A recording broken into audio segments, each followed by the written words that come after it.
Jimbo is a strong and important role in The Boss Baby. Without him, it would be an unseasoned, bland film. Jimbo adds a hint of humor, while also showing a sense of love and compassion. His overall personality is loyal and obedient. Without these, The Boss Baby and Timothy would have been snatched multiple times. But going deeper into his complex personality, Jimbo is also caring and compassionate. He's there, not just because it's his job, he's there because he can. Welcome to the Bleacher Boys podcast. I'm Ben. I'm Sean. And what you just heard there was an excerpt from the wiki. For the Dreamworks animation wiki. Specifically the Boss Baby character, Jimbo. Now, we're going to be talking about Boss Baby, but first, Sean, how has your week been going? Well, since the last podcast, What? Oh, nothing. Oh, okay. My sister opened the door. I started for the very first time. I've never actually played it before. I started Minecraft, which, yeah, it's an achievement. I've never actually played Minecraft before. I can't believe I haven't until now. But now I'm a little addicted, you know. As we all were. It's a tragic game, though, you know. I keep making animal companions, and like half of the ones that I have named have died. Damn, bro. Like, and it sucks because like half of them, it was like they died within a day after me naming them. I haven't even had that many like real animal deaths. Yeah, I mean, I didn't actually technically name them in the game, but you know, I went to the effort of giving them like JoJo style names, in that they're music references. Yeah. And all that to moot, since half of them are dead. Rest in peace, all those people. I'll put their names on the screen so people can visualize them. Or vigil. I don't know. I can't speak. 3 dogs and a skeleton horse. Tragic. Well, my week's just been pretty hectic, because I guess this is just going to drop the same day as the last podcast, so it doesn't really make a difference. But we're recording this early because I'm moving on Thursday, and I'm going to spend all of tomorrow packing because I have work tomorrow night. The one day I was scheduled for work, because I scheduled off so I could do orientation and shit for college, because I'm going to college university. The one day I needed to pack, I have work. That sucks, man. I know, but it's fine. So yeah, tomorrow's going to be like me all packing, which is why tonight we're recording this. But yeah, it's been a lot of like getting stuff for my dorm. We just recently got a microwave and a TV, and like some crates to store all of my Blu-rays, because you know that your boy is bringing his Blu-rays to his dorm room. Oh, of course. Yeah, what kind of music or filmmaking student would I be without those? I was going to get a poster of my favorite film of all time, The Master, for my room, but they're kind of hard to find. Mm-hmm. Like, the only one I could find was like $60. I'm not paying that much for a poster. Like a paper poster that'll probably tear, but I'm going to hang my Gone poster. Not like a massive like thing of Lancaster Dodge, just like oh wait oh god. That would be a good one to watch for the podcast, but maybe not, maybe some other day. Anyway, but I feel like we could put some time into other movies before that, you know. That'll be like the first anniversary one, you know. Yeah, but today we are watching. We watched The Boss Baby. The critically acclaimed Boss Baby. The Boss Baby. Not The Boss Baby back in action. No, of course not. Boss Baby. Directed by Tom McGrath, who's famous for directing, I'm just looking at his Wikipedia, all 3 Madagascar films. Oh. Sorry, did he direct them? He did. And he directed Megamind, too. Oh, well, Megamind's a good movie. Yeah. I watched that recently, and I really liked it. Not too recently. I guess it was like a month or 2 ago. But it was. I had high expectations for the movie. For no good reason, honestly, but it actually held up to those expectations, and I enjoyed it as much as I thought I would. That's good. It's a really good one. One of DreamWorks' more underrated hits. But sorry, Boss Baby though. I think, Sean, that Boss Baby is very, very weird. But the weirdest part of Boss Baby is how much I actually enjoyed it. I can't say that it's a bad movie. No. Like it definitely has some bad parts. I know, But right? But like, but like weirdly enough, actually decent. it's kind of funny. Yeah. Like, okay, there are some parts that I can say aren't funny, like the wizard. The wizard was not funny at all. It was just No, like, no. oh, here's a Gandalf reference. Get it? And there are some parts of it that, like, some of the jokes obviously just don't land. But on it, like, I think I had a smile on my face. Sorry, I'm taking my keys out of my pocket. I had a smile on my face as I was watching, like, just Alec Baldwin and the other babies. Mm-hmm. Especially the immaculate Jimbo. Oh, Jimbo was fantastic. Yeah. he was graceful. He was told to hit the lights, and he actually hit the lights. He smashed the lights, destroyed the lights. I really liked the some of the humor. I know I ironically on my spam account posted the video of like that one interaction between him and the baby, where it's just like, I want you to suck it. No, you suck it. It's not for me to suck. I don't want to suck that. I don't know where it's been. No, it's not where it's been. It's where it'll take you. Don't you want to know where babies really come from? I like that, out of context. That was the legitimate exchange, not even exaggerated. I think. Yeah, I wrote that down. I took some notes. I stopped in like the middle taking notes, but I want to see what I wrote down. Oh, the animation. I thought the animation was really creative at points. It really was. I like the implementation of 2D at sometimes. Yeah. It was surprising. Mm-hmm. What else? I wrote down, this is actually kind of enjoyable. So I watched Lost in Translation this week. I guess I'm going to talk about that one more in the latter half of this podcast, but that one begins with an ass shot. So does this movie. This movie had a lot of infantile ass cracks, which I don't know. I texted Ben. I was just like, I wasn't told that watching this movie would put me on a list, but here we are. Yeah. It's There were certainly a lot of times where Boss Baby's crack of the butt was shown on screen, which it was a bit excessive at times, I think. Yeah, but like, I mean, at the same time, Boss Baby pretty thick though. Don't come in. I'm recording a podcast. Let's see. Speaking of butts, they almost made a butt plug joke at the very beginning of the movie. I'm just very glad that they didn't go that route. Yeah, I mean, obviously they couldn't, or else they'd be arrested. Yeah. Or would they? I mean, it's still art, Sean. Oh yeah, of course. So just browsing my notes, I'm so happy I have this one. I just wrote down, not gonna lie, that baby fly as hell, though. I mean, because he was fly. I mean, like, he's got the suit, he's got the Gucci wristwatch, he's got the briefcase. Yeah, I mean, that he always carries around. Oh, yeah. Did they even name their kid? What, the Boss Baby itself? Yeah. Not until, like, the very finale of the movie. And they gave him, like, the same middle name.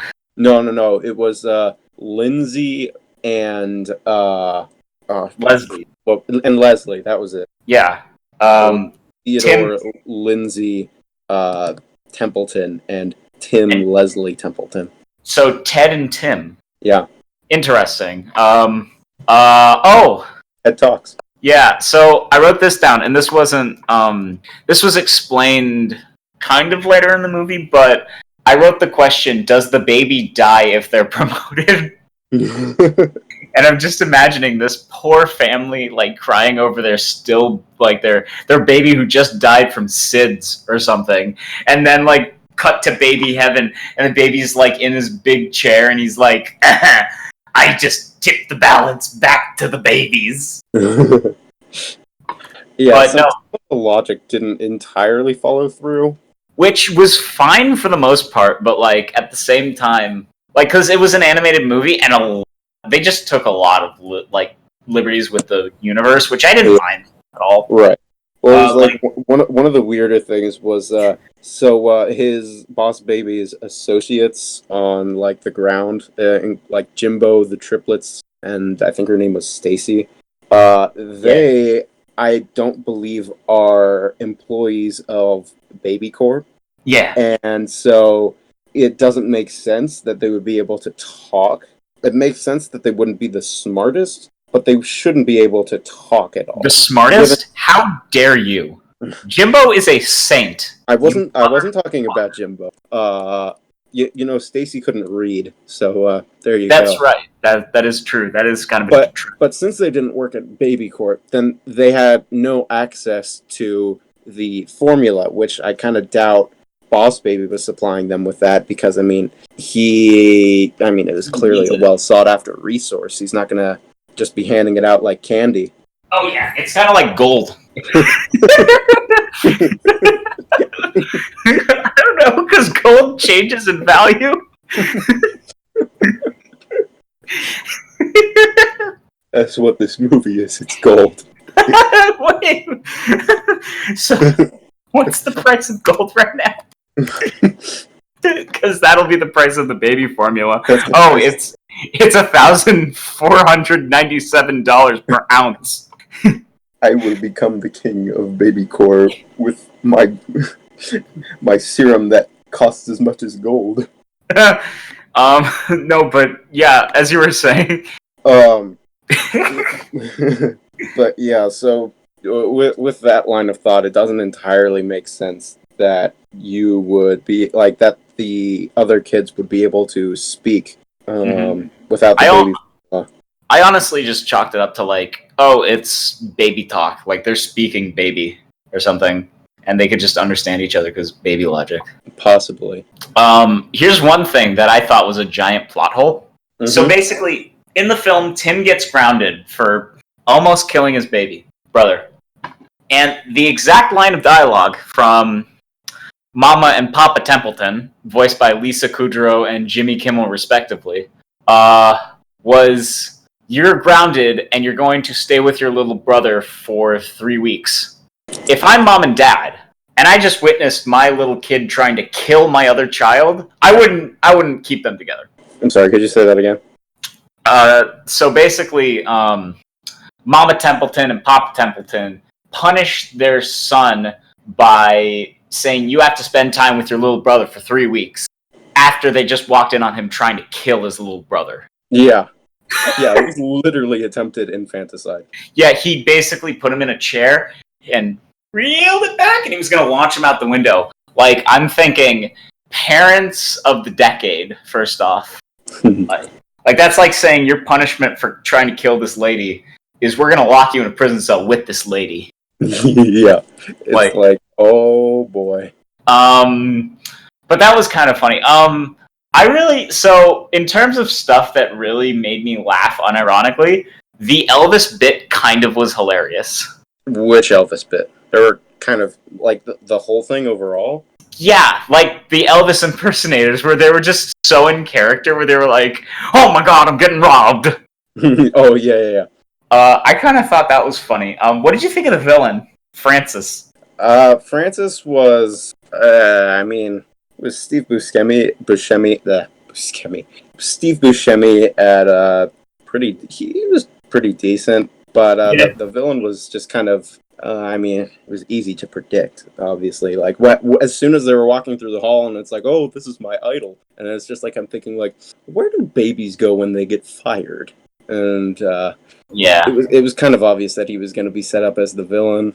But it was interesting how his plan was, he was trying to make puppies more beloved than children, or than babies, to the point that people would no longer need babies And therefore he was literally trying to eradicate the human race, Yeah.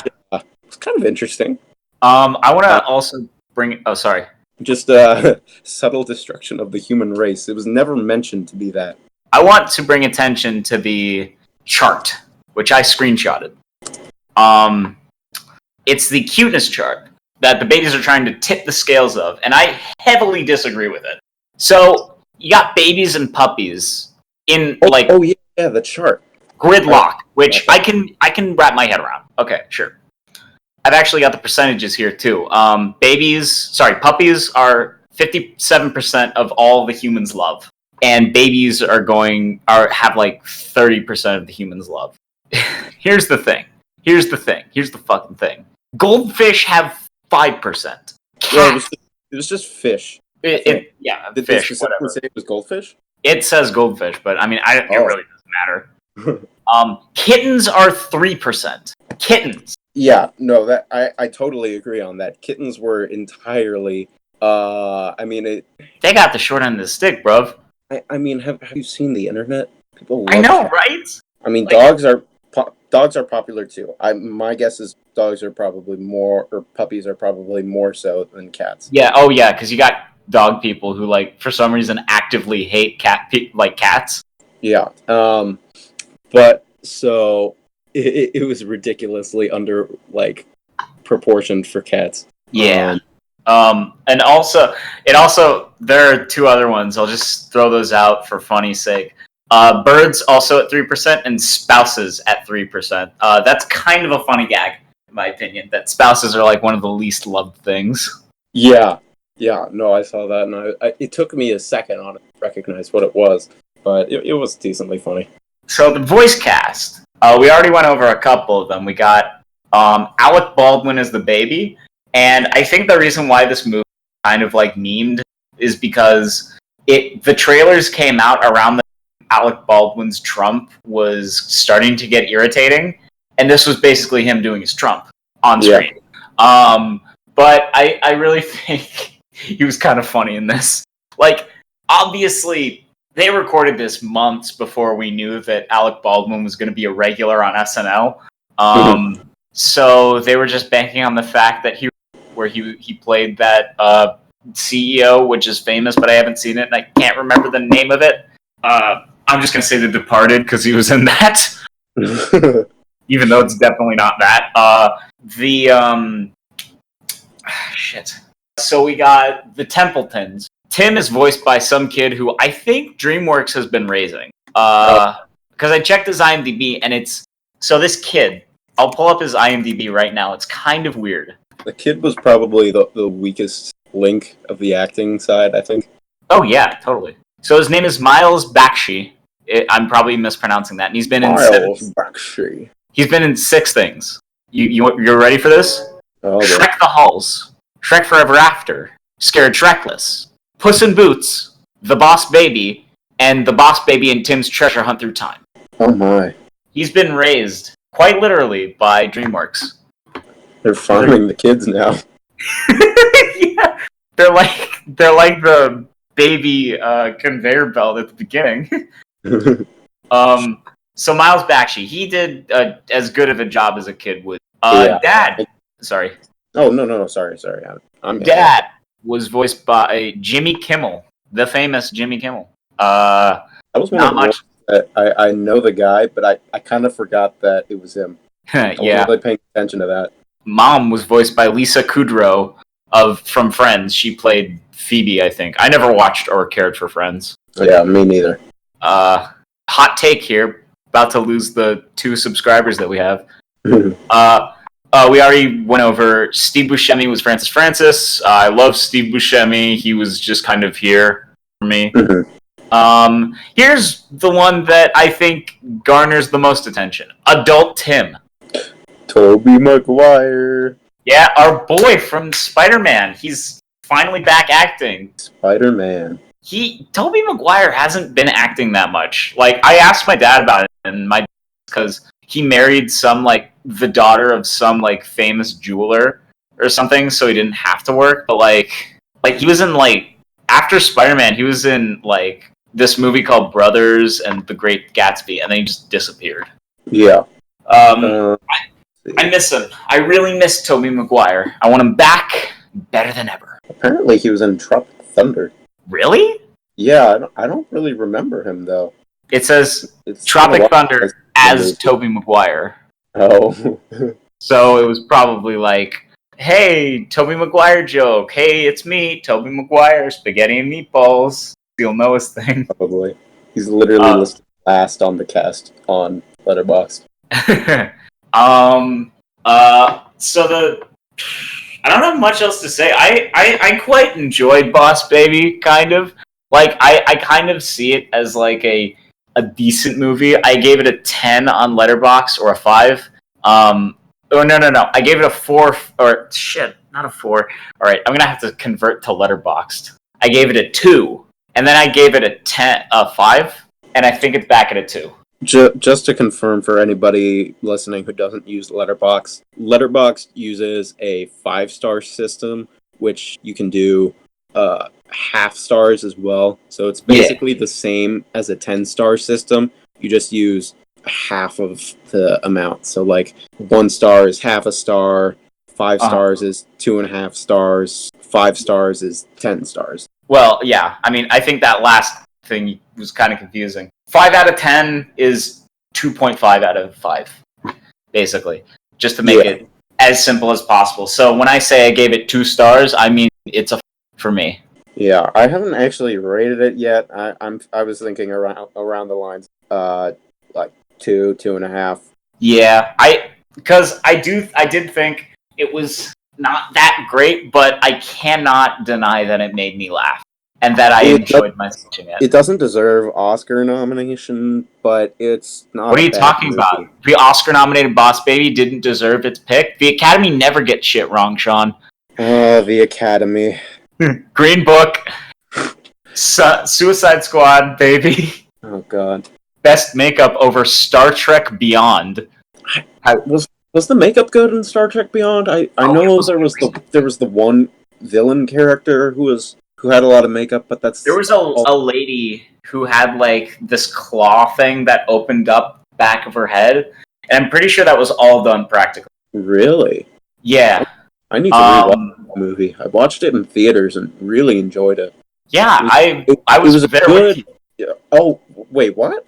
Yeah, remember we were gonna see Suicide Squad, and at the last minute you were like, Ben, I really want to see Suicide Squad. That can't be true. I watched Beyond with my brother. I could have sworn it was you and I who watched it. Ben, are you my brother? Maybe. But yeah. Yeah, no, Boss Baby, pretty decent. So, and that's really all I had to say. Jimbo is the best character. Well, also, I do want to bring up one of the key questions. So at the beginning of the movie, the mother of Tim was asking Tim, like, "Oh, do you want to have a brother?" And he's like, "No, just me is fine." And then the parents look at each other and look at her pregnant belly, and it kind of turns out, I'm pretty certain, that the Boss Baby was not their actual child. So it kind of raises the question as to what happened to the original child. I don't know. Okay, here's the thing. I follow this guy on Letterboxd, David Ehrlich, I think his name is. Yeah, David Ehrlich. He is a writer for for IndieWire, and he brought up a good point. Huh? I just said okay. Sorry. He brought up a good point that the whole thing was like a metaphor, but it really got mixed up in its own universe. And I'm paraphrasing, I think. So I think the whole Boss Baby arriving in a taxi thing, and like them going, "It's your new brother, look at him." I think that was metaphor. Where it got confusing was when Boss Baby left. Yeah. And they had to erase the parents' memories, because at that point it became we're establishing rules in our own universe that we're not necessarily following. Like, how did the parents, unless like the Boss Baby was a stillborn and Theodore Templeton is a different baby than the Boss Baby. Oh god, that's horrifying. I know, right? Well, that's the conclusions I'm forced to be brought to when you don't explain your universe. Come on, Tom. What was the director's name? Come on, Tom McGrath. Come on, man. You're making me go to dark places. Game theory, Boss Baby's dark secret. That was actually going to be that. That was actually going to be the name of the episode, but I think I'm going to name it something to do with Jimbo. No, anyway, so yeah, 4 out of 10, 2 out of 5, what have you. You can see it on my Letterboxd if you click the link in the description below. Yo. Yeah, I guess I'll be doing that too. Yeah, he's. I'm still kind of between 4 and 5/2, 2.5. Yeah. But I'll put up a review on my Letterboxd, which also will be linked below. But anyway, now we get to the part of the show where we talk about what we've been watching, listening to, playing this week. Sean, if you want to go first, because I know you don't have two things myself. Well, let's see. For what I've been watching, I haven't really been watching much movies, I guess. I watched a couple episodes of Dragon Ball Super. Again, I watched the dub for that, for those anime fans. That's one of the few other shows that I watched the dub for. So I got caught up on the Tournament of Power thus far. Yeah. I'm happy to hear that Vegeta finally actually got his own. Could you repeat that? You kind of cut out for a second. Oh, I'm sorry. I'm just happy to see that Vegeta finally got his own new power-up before Goku. It's the first time he's actually gotten some sort of a leg up on him. And, but I hear from the people who watched the sub that it's going to be fairly short-lived, since Mastered Ultra Instinct comes in and kind of takes over. Mm-hmm. But I also went back and rewatched some filler since I needed a little more of a fix. Then I watched a couple episodes of Code Geass. That's been pretty good thus far. There's a few characters that I'm not that fond of, and I hear they only get worse. But the other guys are pretty cool. Mm-hmm. That about it? Yeah, that's pretty much it. All right. Kind of like you, there's not much I want to talk about. I've been watching a lot, or rewatching a lot, like Brazil and Django Unchained, because I recently got Django on Blu-ray. But I watched Lost in Translation for the first time in a while. I've always wanted to go back and rewatch it, and it's really good. It's about Bill Murray plays like a. First off, it's directed by Sofia Coppola, who's the daughter of Francis Ford Coppola, who directed The Godfather. But, I mean, she's accomplished a ton on her own. Like, that's enough. I just wanted to point that out, because it's an interesting fact. Lost in Translation, I think people consider this her best film, which I really liked it. I don't think, it's very slice of life-y, but deals with a lot of heavy themes, which I liked. The feeling of loneliness and kind of melancholy depression is very well done in this film. It's kind of brought down by some pacing and annoying characters, but I think Bill Murray gives a very good performance in it. Scarlett Johansson gives a very good performance in it. Giovanna Ribisi, who's in it, does fine, and Anna Faris is from the Scary Movies, and she's not that great of an actress. She does fine in this, but she's still pretty annoying. And yeah, I really love this movie. Or not really love. Poor choice of words. I really like this movie. Liked it enough to get it on Blu-ray, but, it's like a 3.5 to a 4 for me. Okay. I've been watched that for a while. I know I've had it on. I think it's on Netflix, but I need to double check. Yeah, it's pretty good. It begins with a shot of Scarlett Johansson's ass. I think the only reason I bring this up is because Boss Baby, I'm tying it all together, begins with a shot of the baby's ass. Did it begin with that? Well, okay, there was a and a segment where Tim's like, "I love my parents," and then the first shot where it's like DreamWorks presents is the and the ass shot in translation is tasteful because I looked it up. It's an homage to a painting. Did I have any feet? Shut up, Doge. Excuse me, my name is Quentin Tarantino, actually. Oh, shit, in that case, no, it didn't have feet. Sorry, Quentin. Anyway, I should just edit that out and have a silence. I won't do that. Anyway, what else did I watch? Oh, two other things. Briefly, I'm going to briefly go over them. Did you watch Rocko's Modern Life at all? I did not. Well, I watched the reunion kind of special that they did because I watched the first 3 episodes like a few years ago and I really liked it. And I thought, why not visit Rocko's Modern Life? And I thought it was decent. Because the crux of Rocko's Modern Life is that it's just a wallaby living in the 90s and dealing with problems that you deal with if you lived in the 90s.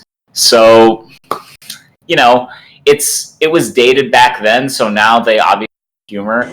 There was a pretty well done subplot where one of the minor characters from the original show, like this cartoonist, got a sex change, and his parents learned to accept him. It was all mushy, all that stuff, but the basic moral of it was that you kind of have to accept change, whether it be with art, people, anything. And I really like that message, and it's one of those things where I kind of hope they don't continue the series from here, because that message of, like, you know, living in a world without Rocko is kind of an important, like, you can't always just bring stuff back from the past. It's like Boss Baby. He learned that he had to live with the change and learn to live with his new family. Yeah, the Boss Baby was very, very, very much like this movie. And finally, because I love hurting myself, I watched some of Big Mouth Season 2. Oh my god, why? I don't know why. Because I got access to Netflix again. And I hadn't seen it yet. So I watched some of it, and good god, is it bad? I don't understand how it's so well liked. I really don't. Like, it goes beyond the fact that there's, like, naked kids running around in that show. Which, to be fair, we just watched The Boss Baby. So like, but no, it's not funny. The kids are written like they're 40 years old. They speak like they're 40. They're boomers.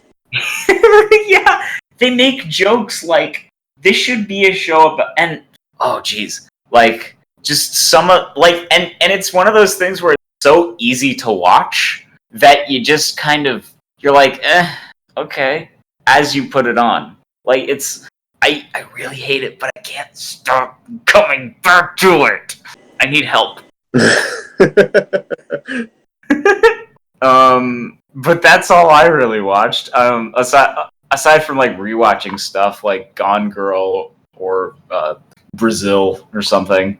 Actually, I was excited for a second. You said Gone Girl, and I was thinking Gone. No, it's just a Gone Girl.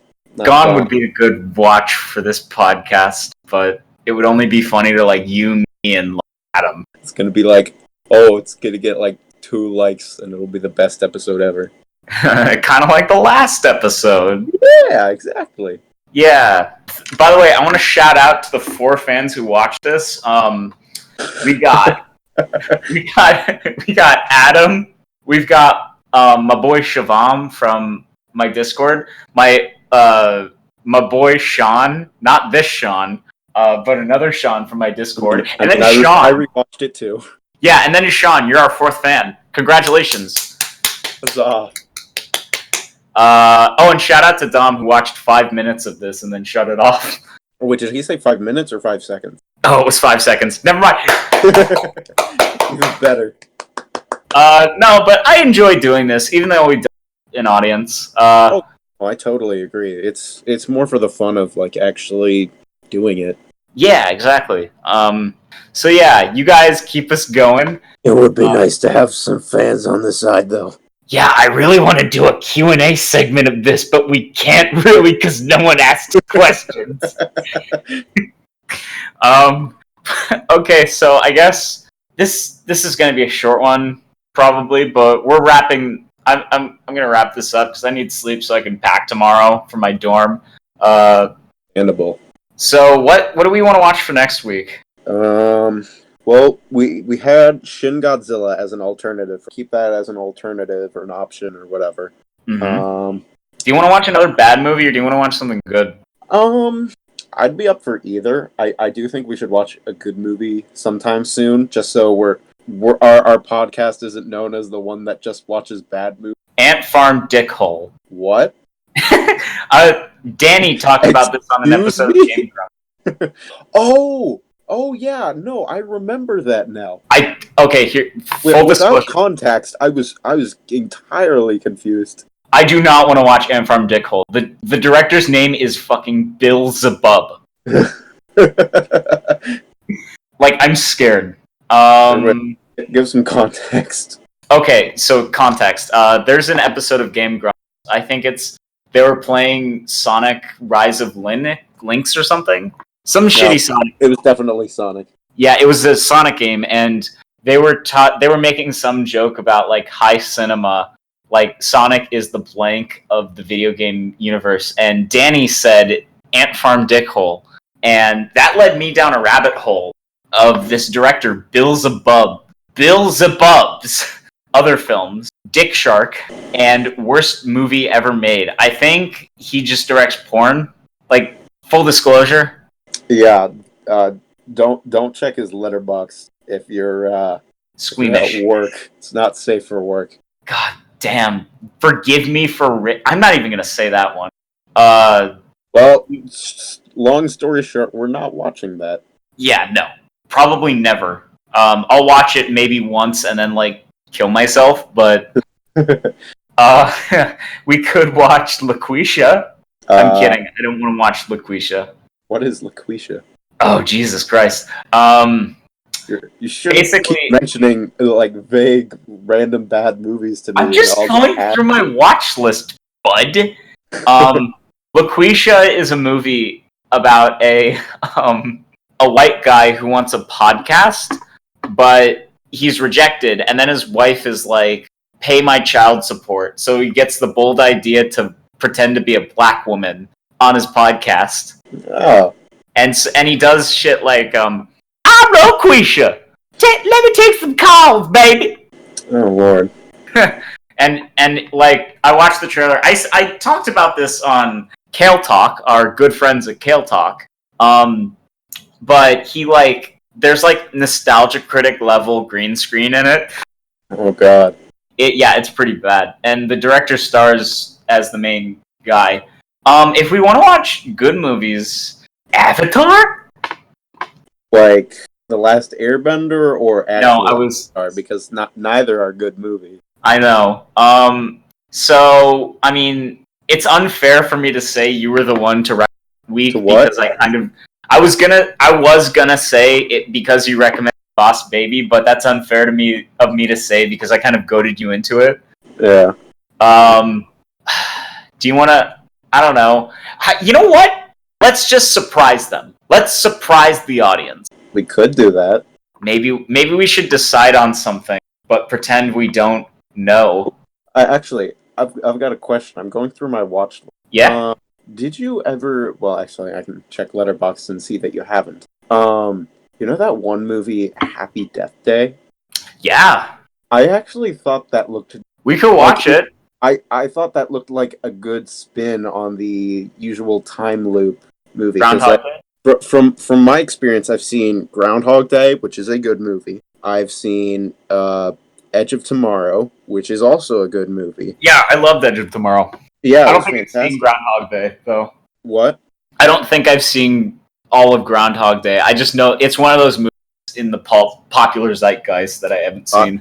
I would consider that a classic. Sweet. But I saw the trailers for Happy Death Day, and at first I was just thinking, oh, it looks kind of stupid. But I heard it was decent, and I mean, it got a sequel.